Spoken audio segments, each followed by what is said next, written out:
Formal nang niluwagan ng Ombudsman ang access ng publiko sa SALN ng mga opisyal ng gobyerno. Live mula sa Quezon City, nangunguna sa balita si Kari Cator. Kari, ano na ang bago sistema sa pagsasupubliko ng mga SALN?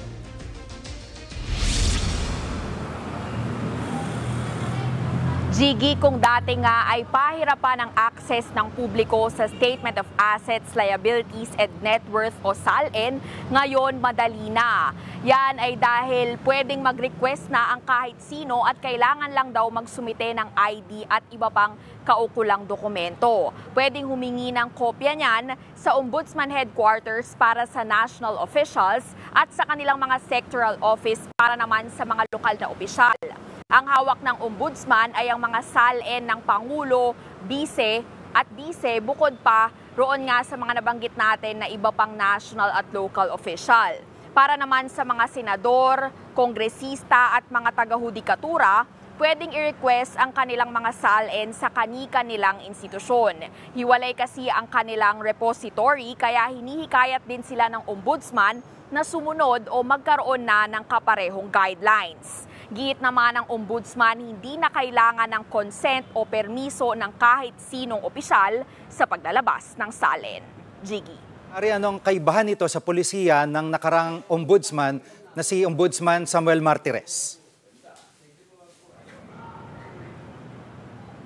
Gigi, nabanggit nga natin na hindi na kailangan ngayon ng consent sa mga SALN. Noong panahon kasi ni dating Ombudsman Samuel Martires, halos sarado o walang access dyan. Maglalabas lang daw ng SALN kung merong court order o kung may notaryadong letter of authority na pinapayagan itong ilabas ng opisyal at lahat ay dedepende pa rin kung aaprubahan din ng Ombudsman. Binigyang diin ni Assistant Ombudsman Miko Clavano na makakatulong ang pagsasapubliko ng mga SALN sa ginagawa ngayong investigasyon sa korupsyon sa bansa.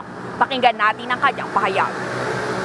Obviously, it can help with the lifestyle check to see if there are disproportionate wealth within the ranks. No? So, pag nakita po natin na ang isang tao ay may Ferrari, may Lamborghini, or may bahay sa mga magagandang lugar na alam natin napakamahal, then it can be used now as a basis or supporting evidence to a complaint as against a person for graft and corruption.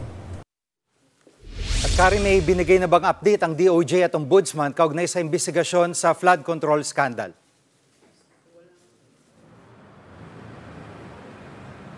Yes, Gigi, ipinasa nga ng Justice Department ang kanilang findings sa 5 ghost flood control projects sa Bulacan kanina rito sa Ombudsman. Nagkakahalaga raw ang mga proyektong yan nang hindi lalampas sa 150 million pesos ang bawat isa.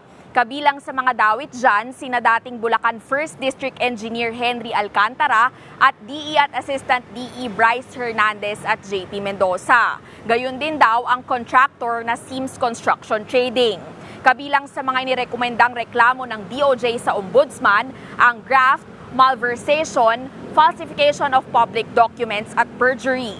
Ayon kay Ombudsman Boying Remulla, simula pa lang ito ng kanilang pagpapanagot sa mga sangkot sa katiwalian. Marami pa raw silang mga inihandang kaso kung saan dawit pati ang mas matataas na opisyal. At yan muna ang latest. Balik sa iyo, Gigi. Yan pong ulat ni Kari Cator live mula sa Quezon City.